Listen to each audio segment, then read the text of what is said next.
Welcome to Families in Action on your hometown station, AM 1220 KHTS. I'm Cary Quashen, along with my co-host, Michael Doherty. We call him the Silver Fox here. If you watch us on cable TV, you will see why we call him that. Mike. Cary. How was your Thanksgiving before we go into anything else? I haven't spoken to you. Ours was excellent. We really had a wonderful 4 days. We really did. It was great. It was almost hard to believe it was time to come back to work. I was so relaxed. Very cool. How about you? You know, it was really good. I hung out with my kids in the morning. I went over and my daughter went out of town. So I ran over to my son's house, and then I took my honey, and we went out to Mastro's for dinner, and we went to a movie. It was really very mellow and nice. I saw the picture on Facebook. Yeah, did you see the cake? I saw the cake, and I famous also butter, whatever it's called, from Mastro's. And I saw the size of the steak. So I put in Facebook. I just put a picture and a question mark, and everyone knew where it was. Yeah, I saw that. It's hysterical how many people been there. So it was That's really a lot of fun. Well, good. I hope our listeners had a great time. Me too. I really do. You know, it can be a wonderful holiday if you do it right. You know, it can be wonderful. You know, before we go any further, Families in Action is brought to you by your local hometown station, AM 1220 KHTS. We've been on the air over 13 years, right? 13 years and counting. Very, very, very cool. So, wow, pretty proud to say that we've been here a long time, and we got some great information. Thank you to KHTS and the Goldmans and everyone that's here. We appreciate that. And also by the Action Foundation. I'll let you talk about that. Hey, Cary, you know, I drive by the Action headquarters every day. So does most everybody. That's why we rented that place. Yeah, it's very cool. And I see the vehicle out there, the Experience, and it looks like it's ready to go. And so I guess we're going to be able to look for that out there in the public in the not too distant future now. Yeah. Oh no, it's running and everything. We're going to put the TV in there. I was afraid to put it in because somebody broke in and stole it already once. So we have it. It's ready to go. It should be on the road any minute. Okay. To all of our listeners out there, listen to me very carefully. There's nothing worth a thing inside of the Experience. Exactly. Do not bother the Experience. Do not think about bothering the Experience. If you try to bother the Experience, you will be sorely disappointed. It's terrible anyways because it's a driving, moving memorial for people that lost their lives to drugs. It helps people. And the person who took the TV clearly was either one of our alumni or part of our system, clearly a drug addict. So, I mean, just think about that. That's pretty terrible. So you think they use it to sell it to get drugs? I know what they did, of course. Yeah. So, I mean, we actually were told that somebody saw somebody in PJs getting in there. So, yeah, we know what happened. And if I really wanted to search, I probably could have found out who it was, but some things are just not worth it, you know? Well, we can always hope that they plugged it in for a moment, and when they did, they got a serious electrical connection. You know what? I used to be like that, but I wish nobody any harm anymore. So, there you go. Did I say I wished him harm? I just wanted them to get connected with electricity for a moment. That's a great idea, Mike. Yeah. So I hope you keep wishing. Maybe it happened. The other thing we need to talk about is every Tuesday from 7 to 9 at Canyon High School, you have the free, and I repeat, free parent support group. Yes, and I'm there. And it's pretty awesome. I mean, I'm going to say it's been there for a long time. It's actually been there or been here in this valley for over a quarter of a century, over 25 years. Wow, when you say it like that, it sounds like Well, it was forever. Called Tough Love for a while, and then Action. But we've been here over 25 years. So I take it when you started doing it, you did not have gray in your beard. Thanks, Mike. He calls me the Silver Fox every week, and he gets offended because I mentioned he has gray in his beard. Give me a break. What do you think about that just for men? Maybe I better start playing around. What do you think? What do you want to do that for? I'm just playing. So anyway, the point is, that's a long time, and that means that you have helped an awful lot of families. A lot of people has been through that program and come every week. It's one of those kind of things you don't have to sign up for. You could pop in whenever you need to. If you think you're having a problem with your teenager, I don't care what the problem is.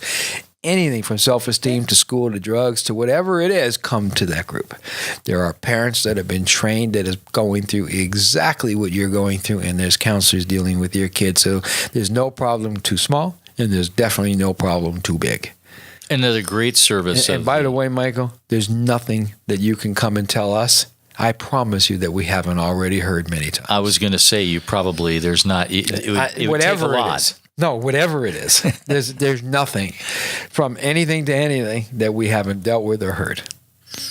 So it's kind of one of those kind of things. It's not too big, not too small. Show up. And that thing that we talk about every week is somebody that doesn't show up because they're embarrassed. They think maybe they might see somebody they know there.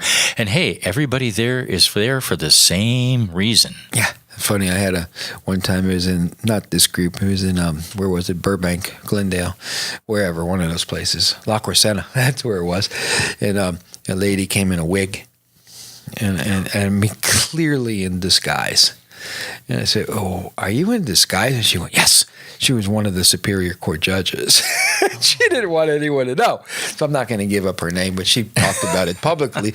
And we helped her kid. And I actually flew out to Brown University and grabbed the kid. And so, I mean, anybody, it's open for anybody is what I'm saying. And not only that, but the old stereotype of who's a drug addict just doesn't work. No. I mean, it can be anybody. Well, you're talking about, I don't want to get too much into the substance abuse thing today because we have another direction, but I will say this, the faces of addiction have completely changed, dramatically changed. If you walk into my rehab 20 years ago, and I own and run rehabs, you could look at them and you know who's a drug addict. It's just pretty clear. Now you have no clue. These look like your neighbor next door. The kids look like kids next door. The adults look like the firemen. And this is who we have. We have firemen, we have cops, we have lawyers and businessmen, and then we have the normal person you would think is a drug addict. But with the explosion of opioids, it changed dramatically everything. And 1 in every 7 Americans has a substance abuse disorder. Wow. 1 in every 7. So that's incredible. It's nothing to be ashamed about anymore or embarrassed. It's something to deal with. And it kills because we talk about this every single week. During this 1-hour show, 5 people will die from an opioid overdose. Yeah. 5 people. And that's a fact. We didn't make that up. Well, it's actually 1 every 19 minutes. I was on the news the other day. So I think they're wrong. I think it's more because we had other statistics. Yes, we did. But on the news, the piece that I did, they said 1 every 19 minutes, opiates, other deaths from other drugs. So it could be, but I know for sure that in 1 hour show, there'll be 5+ people dying from some kind of drug, accidental overdose. That's insane. It is. So it's kind of one of those kind of things you all listening to me now that you talk about, not talk about. You be very open about it. You don't be embarrassed about it. You don't be afraid to talk about it. You don't stick it in the closet or in a drawer. You bring it out in the open. Listen to me. 1 in every 7 Americans. 1 in every 7 Americans has a substance abuse disorder. You think you want to be embarrassed or ashamed? I don't think so. And the thing about that is, think about it for a moment. Isn't that crazy? I'm just talking to our board op. Isn't that insane? The people that it affects, and not just the addict, it affects the family, it affects a lot of people, and that brings me to our first action item. But it does. But before you do that is if somebody has mental illness or somebody has cancer or somebody has substance abuse, everyone, or somebody just has depression, everyone directly around that person, involved with that person's life, is affected with what's going on. So it's a mushroom kind of deal. Everyone's hurting. When people come to our group, Mike, if there's let's say a teenager, right? Mm-hmm. If there's a 15 or 14-year-old kid in trouble, everyone in that home's affected and in trouble. Mom and dads are fighting. Everyone's blaming everyone. You're too hard. You're too soft. They're sleeping in other rooms, ready for divorce. It's kind of one of those kind of things. Instead of fighting and hiding it, deal with it. Let's get on top of it. So, yeah, it's one of those kind of things we got to pay attention. Wow. And from the action file, this goes right into what you were just saying, Cary. Drug addiction has led to more grandparents raising their grandchildren. The number of grandparents raising their grandchildren is going up, and increasingly it's because their own kids are addicted to heroin or prescription drugs or have died from an overdose. For some, this is a challenge with little help available. In 2005, 2.5 million children were living with grandparents who were responsible for their care. By 2015, that number had risen to nearly 2 million.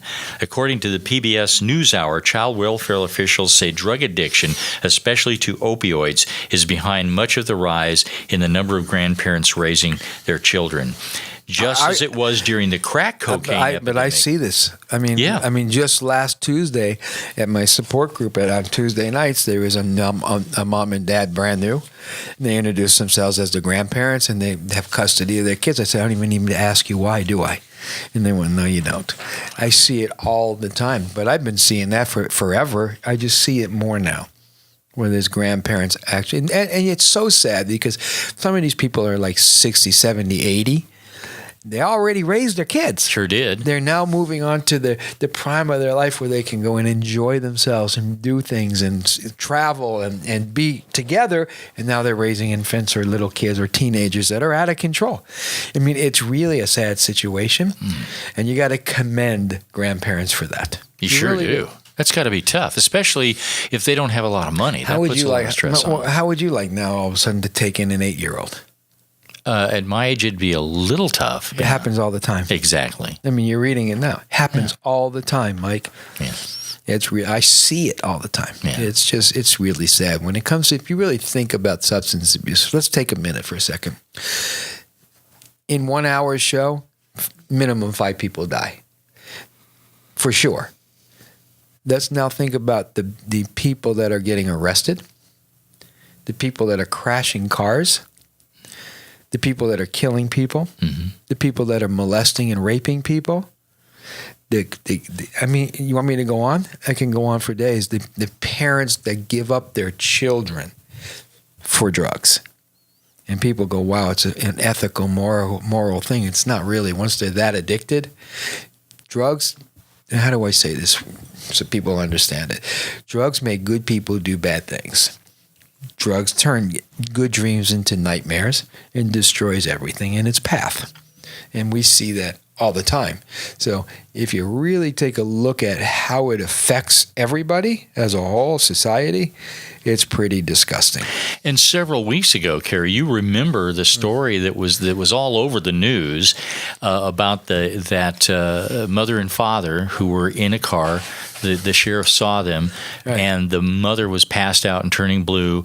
The father was just about there, and while the sheriff was trying to get them to get out of the car, the guy tried to drive off, and then he passed out, and in the back seat was a toddler. Yeah, but Michael, we see that all the time.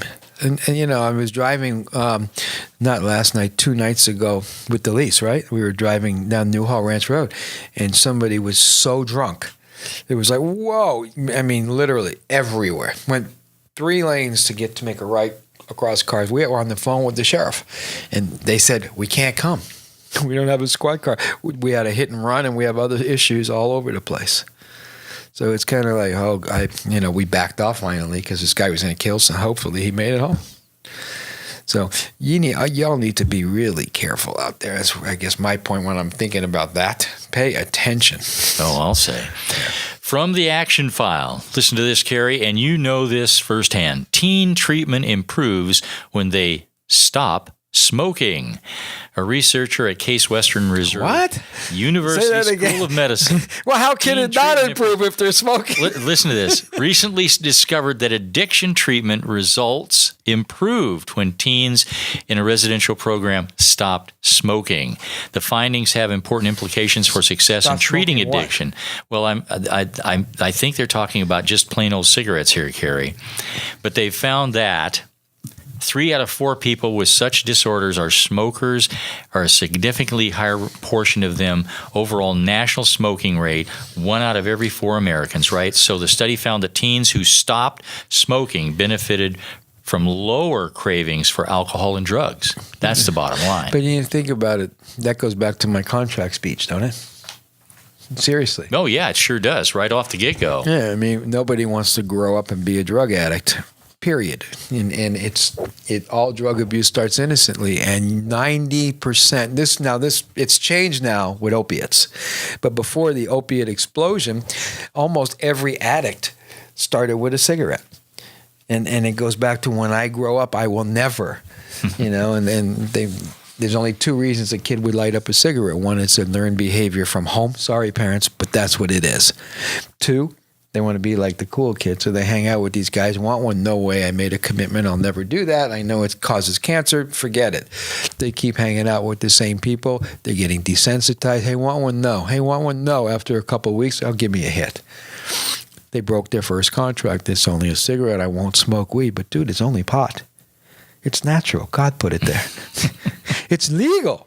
Now it's even going to be harder. It's a harder argument. And these kids then start smoking pot and say, well, it's only pot. I'll never use hard drugs. Once you start breaking contracts, all those other drugs are drugs of opportunity. The younger you are when you start breaking contracts, the easier it is to break more and more and get yourself in trouble. When people come into rehabs, remember, I own them. I've been running them forever.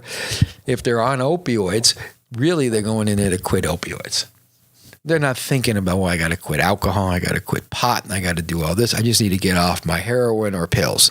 So what happens is they come in, they're being told over and over, you got to quit everything. They leave, they go hang out with their old friends. Contracts start breaking again. Mm-hmm. For kids, they smoke a cigarette, then it's a joint. For adults, they smoke a little bit of pot because that wasn't their drug of choice.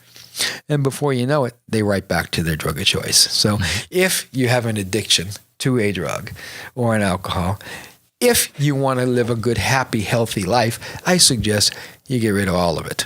The only way you're going to have a problem with drugs is if you use them. If you stop using all drugs, the issue goes away.